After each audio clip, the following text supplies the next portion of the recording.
Maman ne voulait pas que je raconte cette histoire. Ça lui faisait peur. Et elle se sentait déjà terriblement coupable. À tort, car maman n'est coupable de rien. Mais quand je lui ai dit, tu sais, je pense que je vais raconter cette histoire dans une chronique à la radio, elle m'a dit non, s'il te plaît, ne dis rien. C'est déjà assez compliqué comme ça, c'est déjà assez douloureux pour nous. Et puis nous, pour l'instant, on n'a pas d'autre solution. S'il te plaît, ne dis rien. Tu vas envenimer les choses. Qu'est-ce qu'ils vont dire là-bas s'ils t'entendent, s'ils entendent ce que tu racontes? S'il te plaît, ne dis rien. Donc d'abord, je n'ai rien dit. Je suis journaliste et je travaille à France Inter. Depuis plusieurs saisons, je présente la revue de presse du week-end et une chronique le vendredi matin, un peu avant 7h. Ça s'appelle le quart d'heure de célébrité. Dans cette chronique, chaque semaine, je dresse le portrait d'une personne subitement propulsée à la une de l'actualité, un inconnu, une inconnue devenue brusquement célèbre. Parfois, il y en a plusieurs qui surgissent la même semaine. Pour ma chronique, c'est formidable, je n'ai que l'embarras du choix. Et puis certaines semaines, je rame. Je cherche, je feuillette les journaux, j'écoute les radios, je regarde la télévision, je surfe sur Internet, je ne trouve pas, c'est difficile. Je pleure. Je désespère. Et c'est ce qui s'est produit il y a 1 an précisément, la première semaine de décembre. Et comme je ne trouvais pas d'inconnu, pas de sujet pour cette chronique, le quart d'heure de célébrité, j'ai décidé de faire ce qu'en temps normal, un journaliste n'est pas censé faire. J'ai choisi de raconter une histoire familiale.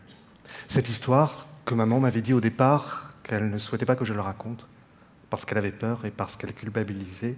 Mais après réflexion et après en avoir discuté avec ses sœurs, elle m'a dit « C'est toi qui as raison. Si tu veux parler, tu as notre autorisation. » Et puis, on a trouvé une autre solution. On a trouvé un autre établissement. Ce vendredi 8 décembre 2017, un peu avant 7h, j'ai donc raconté à l'antenne de France Inter l'histoire de Suzanne.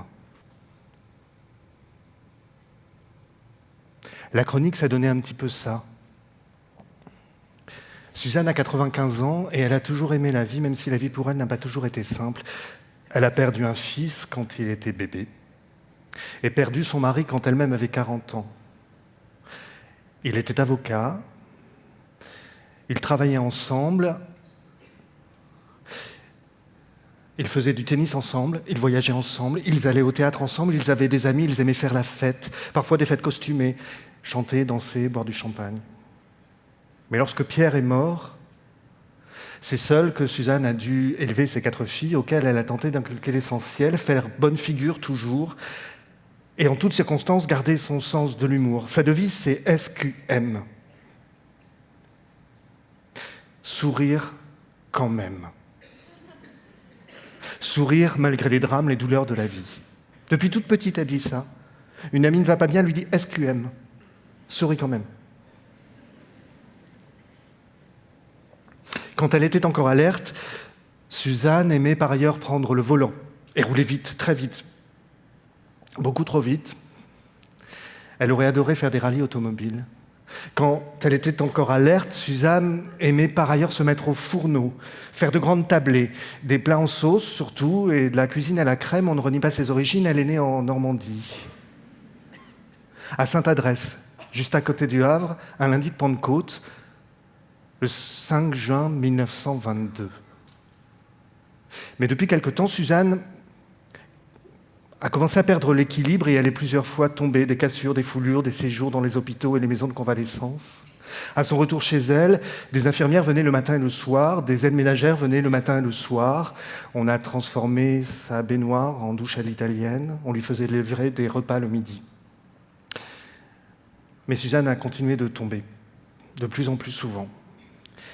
Et alors qu'elle avait répété des années durant qu'elle préférait se pendre que de finir sa vie dans une maison de retraite, elle a finalement admis qu'il était devenu très dangereux de rester seule chez elle et qu'elle avait besoin d'un encadrement médical. Adieu l'appartement, adieu les tapis, adieu les tableaux. Adieu les bibliothèques remplies de souvenirs. Début 2017, Suzanne s'est résignée à s'installer dans un EHPAD, un établissement d'hébergement pour personnes âgées dépendantes. Certes, c'est petit, dit-elle, mais ce n'est pas ce qui me dérange le plus. Non, ce qui la dérange d'abord, c'est la nourriture. Insipide, indigne, dit-elle. Tout ressemble à de la bouillie. Même à des animaux, on n'oserait pas servir des plats aussi mauvais. Elle dit qu'elle ne sait pas ce qu'elle a dans son assiette, elle ne sait pas si c'est de la viande ou du poisson. Elle dit que même pendant la guerre, elle mangeait mieux. Et pour le fromage, on n'a même pas d'assiette, ils nous le mettent directement dans la main. Ça aussi, ça la choque. Ce qui l'insupporte aussi, c'est la manière qu'on a de s'adresser à elle. Il arrive qu'on l'appelle petite mamie. Elle dit, je ne suis pas leur petite mamie. Il y a aussi cette aide-soignante qui l'aide à s'habiller et qui la brusque pour qu'elle se dépêche de choisir ses vêtements. Et quand Suzanne lui dit tel vêtement, tel autre, elle lui dit d'abord, on dit s'il vous plaît, infantilisation d'une femme de 95 ans. Quant à celle qui s'occupe de nettoyer sa chambre, elle se plaint tous les jours de la salle de bain, qui ne serait pas assez propre. Et elle est allée jusqu'à lui mettre sous le nez des matières fécales, en lui disant « Vous pouvez me dire ce que c'est que ça ?» Humiliation d'une femme de 95 ans. Des excréments sous le nez, je pense qu'on peut appeler ça de la maltraitance. Dans ma chronique, je racontais également l'état piteux du bâtiment, l'ascenseur qui tombe en panne, le volet de la chambre qui reste bloqué en position fermée pendant plusieurs semaines. J'évoquais la toilette. Pour Suzanne, une douche de 5 minutes par semaine. J'évoquais le flacon de parfum qui disparaît subitement. Et j'évoquais le personnel débordé. Manque de temps, manque de moyens, un personnel épuisé, un métier éreintant et payé une misère. Dans cette chronique, je disais, ça et là en France, pas partout, heureusement. On maltraite nos vieux dans une indifférence quasi générale. C'est un scandale d'État. Et donc il faut parler. Parler pour Suzanne, mais aussi pour Germaine, pour Léon, pour Gustave, pour Gérard, pour Martine, pour Françoise, pour Robert, et parler pour les autres aussi, pour les prochaines générations. À la fin de ma chronique, je signalais que Suzanne allait bientôt déménager dans un nouvel établissement. Et puis je concluais en disant, depuis qu'elle a quitté son domicile, Suzanne a perdu 20 kilos. Et moi, quelques grammes d'humour, parce que Suzanne, c'est ma grand-mère. Dès que j'ai quitté le studio, que je suis retourné à mon bureau, j'avais déjà des dizaines de mails sur mon ordinateur. Le soir, il y en avait des centaines. Et dans les jours qui ont suivi, j'ai reçu, là encore, des centaines de messages, des milliers sur les réseaux sociaux et de longues lettres manuscrites. Parmi ces courriers, il y avait des courriers de directeurs d'EHPAD qui me disaient « Chez moi, je vous assure, ça ne se passe pas comme ça. Chez moi, les résidents sont heureux. » Il y avait des courriers de soignants qui me disaient « Dans mon établissement, ça ne se passe pas comme ça. Ici, on accepte les animaux de compagnie, par exemple. Ici, on fait cantine commune avec les enfants de l'école d'à côté. Les générations dialoguent, c'est formidable. » Un autre m'écrivait que dans son établissement, il y avait des animations nocturnes. Pour ceux qui sont un peu déboussolés ou qui sont insomniaques, Suzanne est insomniaque. Elle lit jusqu'au matin. Mais l'essentiel des témoignages que j'ai reçus étaient des appels de détresse et des remerciements, des gens qui me remerciaient d'avoir pris la parole, qui me disaient « Vous, visiblement, on vous écoute, nous, on ne nous écoute pas ». Des gens qui tenaient à me raconter l'histoire de leur papa, l'histoire de leur maman, l'histoire de leurs grands-parents, de leur oncle, de leur tante, de leur femme, de leur mari. Et là, j'ai découvert que ce qu'avait pu vivre Suzanne, c'était rien par rapport à ce que pouvaient subir d'autres dans d'autres établissements. Pas dans tous les établissements, mais dans certains trop nombreux en France. En lisant ces témoignages, j'ai appris beaucoup de choses. Peut-être que vous le saviez, mais moi je ne savais pas, par exemple, que dans certains établissements, on met des protections aux résidents quand ils arrivent, tout simplement parce qu'on n'a pas le temps de les emmener aux toilettes. On les rend incontinents. Et comme on fait des économies sur les protections, parce qu'on fait des économies sur tout, ils n'ont droit qu'à 3 ou 4 protections par jour et il peut arriver qu'il reste des heures dans des protections souillées. Peut-être que vous le saviez, mais moi je ne le savais pas. Dans certains établissements, les soignants sont obligés de nourrir 3 ou 4 résidents en même temps. Et donc ils les gavent, ils mélangent l'entrée et le plat pour aller plus vite. Peut-être que vous le saviez, mais moi je ne le savais pas. Dans certains établissements, il y a des résidents qu'on ne lève plus de leur lit. Pas assez de personnel.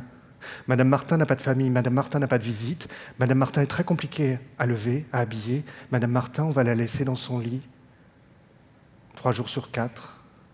Peut-être que vous le saviez, mais moi je ne savais pas, que certains établissements fonctionnent avec des fonds de pension, que leur but c'est la rentabilité. Ce n'est pas forcément dans ces établissements-là que ça se passe le plus mal. Peut-être que vous le saviez, moi je ne savais pas que les patrons de ces grands groupes figuraient parmi les plus grosses fortunes de France. Peut-être que vous le saviez, moi je ne savais pas que les soignants qui travaillent dans les EHPAD sont plus souvent blessés que ceux qui travaillent dans le bâtiment. Peut-être que vous le saviez, moi je ne savais pas que des résidents meurent de faim, parfois, dans les EHPAD en France. Ils ne mangent pas, non pas parce que c'est mauvais, ils ne mangent pas parce qu'il n'y a pas assez de personnel pour les aider à lever la fourchette. Je ne savais pas tout ça. Et je ne savais pas que l'histoire de Suzanne allait déclencher autant de témoignages, et je ne savais pas que ça concernait autant d'établissements dans toutes les régions de France, des établissements publics, des établissements associatifs ou privés à but lucratif. Je ne savais pas qu'il y avait autant d'histoires. Je ne savais pas qu'autant de gens se taisaient simplement en disant « on ne nous écoute pas ». Parce qu'on parle de vieilles personnes et que les vieilles personnes n'intéressent personne, parce que c'est pas sexy, le grand âge. Et parce qu'on ne veut pas le voir, c'est nous plus tard. Donc tout le monde sait que ça se passe mal en certains endroits, tout le monde vit des choses très douloureuses, tout le monde connaît quelqu'un qui a un parent pour qui ça se passe mal, mais n'en parlons pas, c'est trop douloureux. Je me suis rendu compte aussi que la plupart de ces témoignages étaient des témoignages de détresse féminine. Parce que dans ces maisons de retraite, il y a plus de femmes que d'hommes, les femmes vivent plus longtemps. Parce que dans ces maisons de retraite, le personnel est un personnel féminin pour l'essentiel. Et parce que souvent, ce sont les filles qui accompagnent leurs parents vieillissants. Donc la détresse qui se manifeste dans ces circonstances-là, c'est surtout une détresse féminine. Si les résidents étaient essentiellement des hommes, si les soignants étaient essentiellement des hommes, si c'était les hommes qui s'occupaient essentiellement de leurs parents, est-ce que les pouvoirs publics mettraient davantage d'argent ?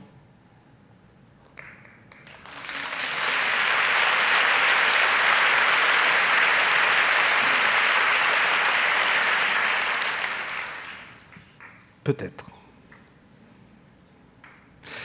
Parmi les témoignages qui m'ont le plus touché, c'était des témoignages de soignants qui me disaient « on n'a même pas le temps de parler avec les résidents. On ne sait pas qui ils sont. On connaît à peine leur pathologie, mais on ne sait même pas qui ils sont, on ne connaît pas leur histoire. » Et en lisant ça, je me suis dit « je ne dois pas m'arrêter à cette chronique.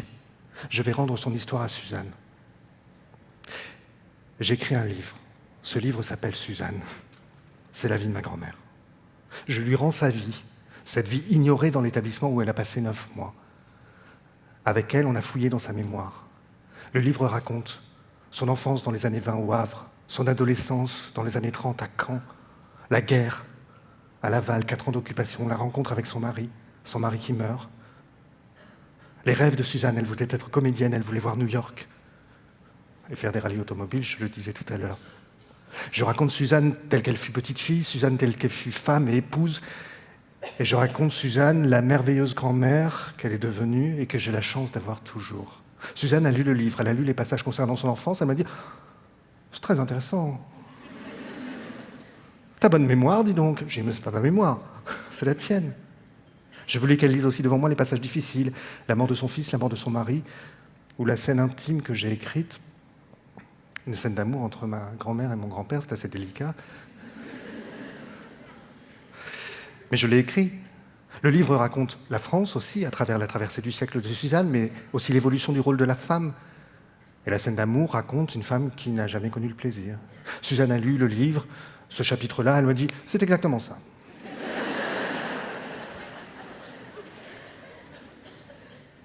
Après, je l'ai prévenu que quelques passages étaient un peu romancés. C'est un peu un roman, c'est le roman de sa vie.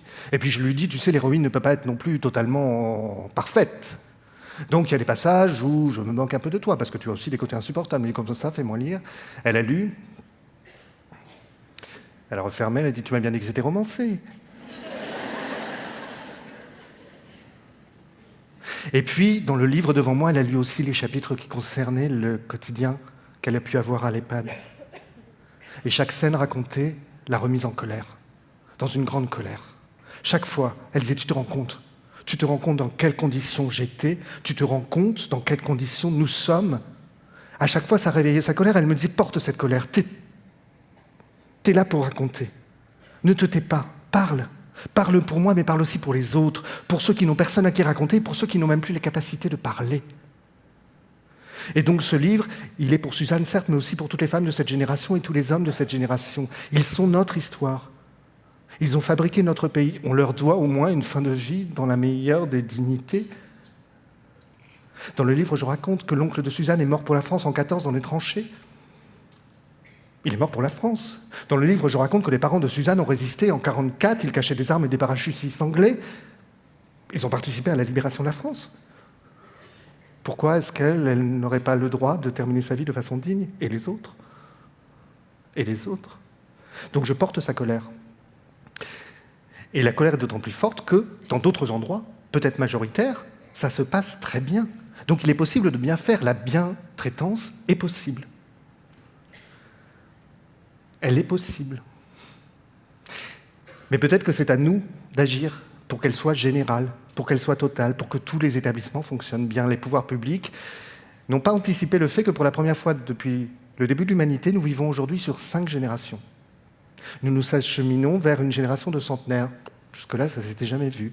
Donc une génération du très très grand âge, avec des pathologies qu'on ne connaissait pas jusque-là. Les soignants ne sont pas formés pour ces pathologies-là.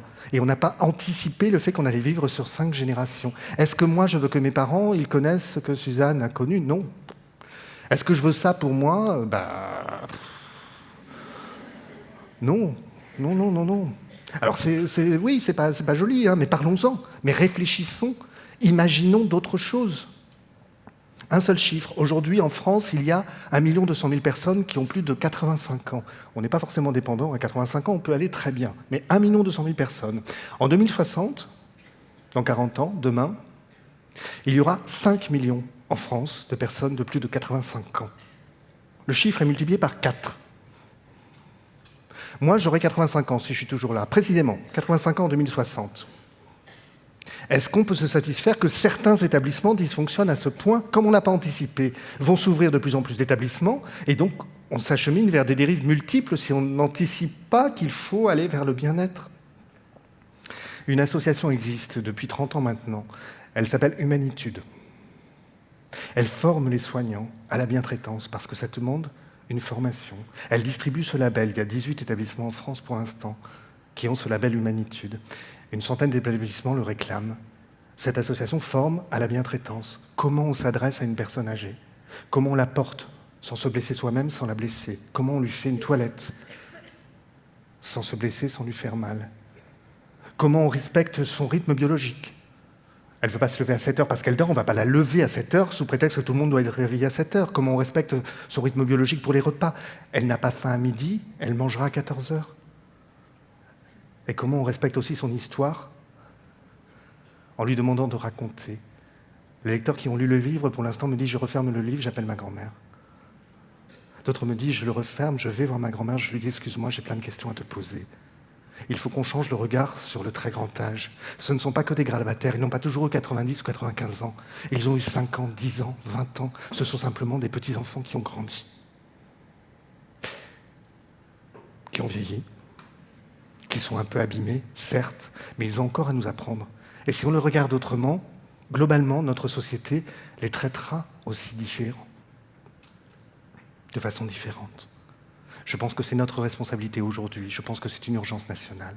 5 millions de personnes de plus de 85 ans en 2060, et je pense que nous tous, on doit imaginer des choses pour qu'à l'avenir, il n'y ait plus de Suzanne qui vivent des choses déplorables dans les établissements, pour que toutes les Suzannes continuent à grandir dans l'indignité, et que toutes les Suzanne continuent, malgré leur grand âge, de sourire quand même.